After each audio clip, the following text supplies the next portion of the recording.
ঘৃণা নয়, ভালোবাসা ছড়িয়ে দাও। মাদার টেরেসা ছিলেন একজন ক্যাথলিক ধর্ম প্রচারক, যিনি সারা জীবন নিজেকে নিয়োজিত রেখেছেন মানবতার দোরগোড়ায়। মাদার টেরেসার বাণীগুলি আমাদেরকে ভালো মানুষ হতে, অন্যদের সাহায্য করতে এবং পৃথিবীকে একটি ভালো জায়গা করে তুলতে অনুপ্রাণিত করে।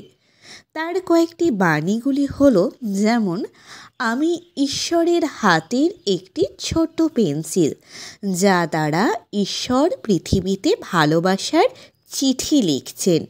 আনন্দই প্রার্থনা, আনন্দই শক্তি, আনন্দই ভালোবাসা। 3, আমরা যখন কারোর সঙ্গে দেখা করো তখন হাসি মুখ নিয়েই তার সামনে যাও, কেননা হাস্যোজ্জ্বল মুখ হলো ভালোবাসার শুরু। 4, ছোট বিষয়ে বিশ্বস্ত হও, কারণ এর উপরেই তোমার শক্তি নির্ভর করে।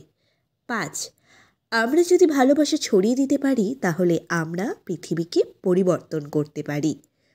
6, হৃদয়কে স্পর্শ করতে চাই নীরবতা, কলরবের আড়ালে নীরবেই পৌঁছাতে হয় আর্তের কাছে।